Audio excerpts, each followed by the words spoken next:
Welcome to this series where I'll be discussing the 2026 ACC AHA Guideline on the management of dyslipidemia. This is Endo in a Bite, where I break down endocrine concepts or lengthy guidelines into focused, high-yield pieces you can actually remember. For the full board-centric framework, I've built it all out in easy endo prep designed to keep you efficient, current, exam-ready, and sharp in clinic. Visit www.ezendoprep.com to enroll in the full course or start your free trial. This is the last episode in this series. I am going to cover only that material that is not already heavily covered in the earlier podcasts.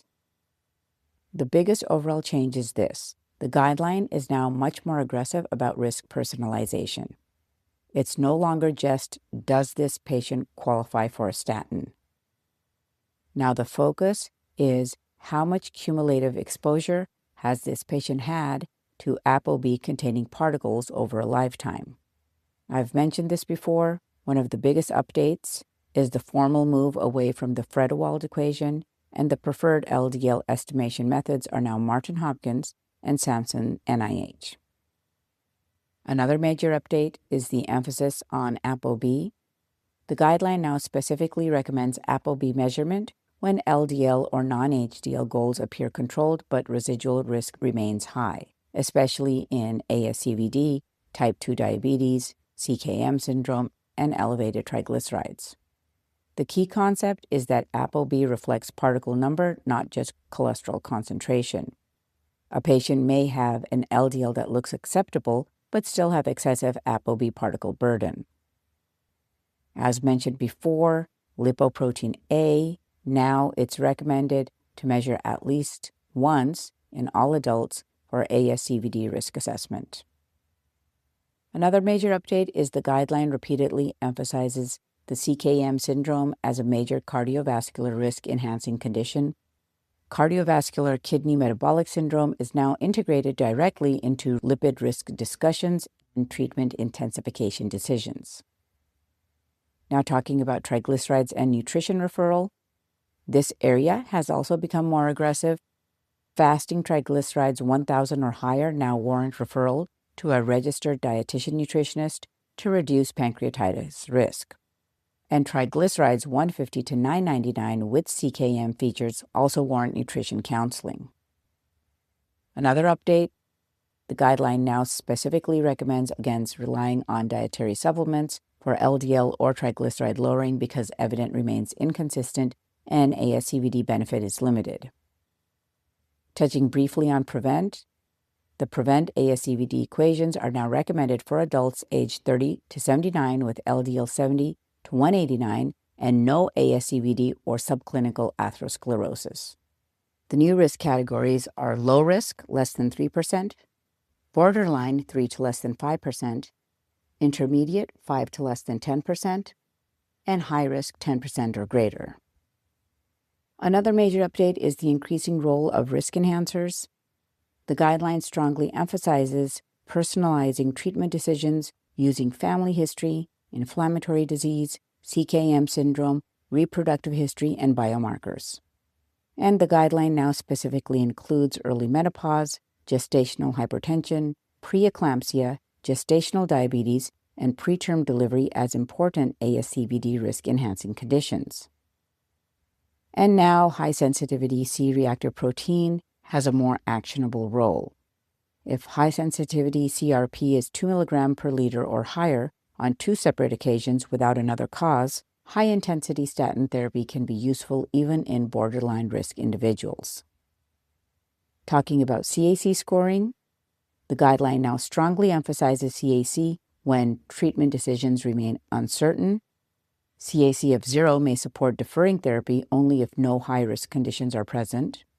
Those high-risk conditions include familial hypercholesterolemia, LDL 190 or higher, diabetes over age 40, current smoking, and strong premature family history.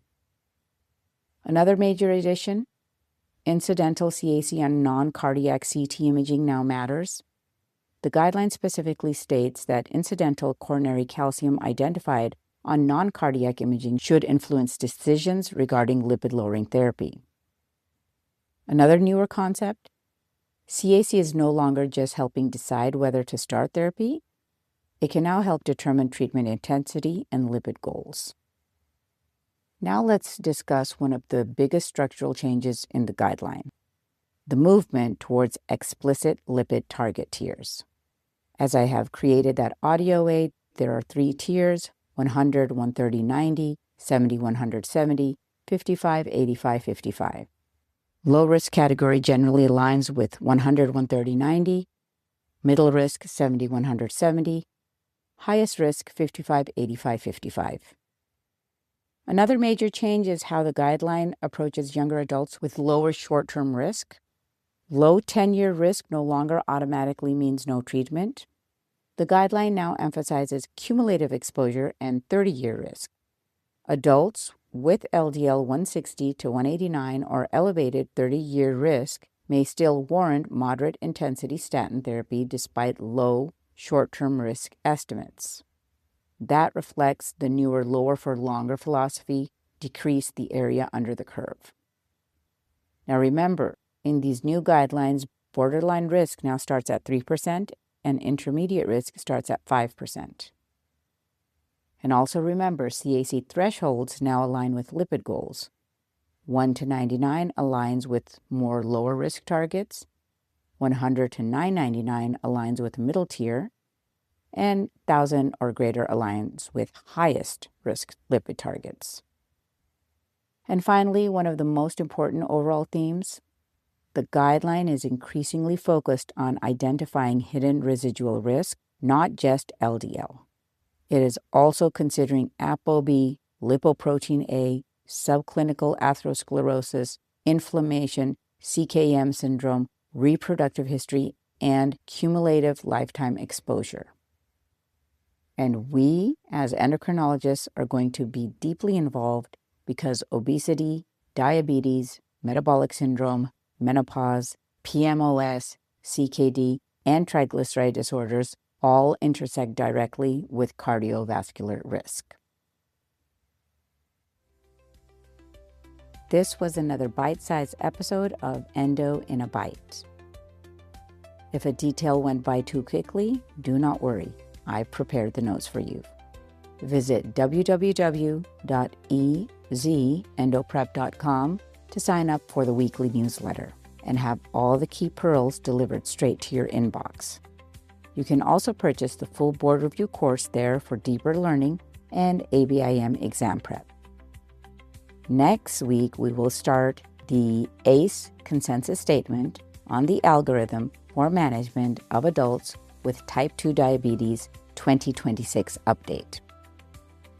Remember, stay consistent and together we'll work through that document one bite at a time.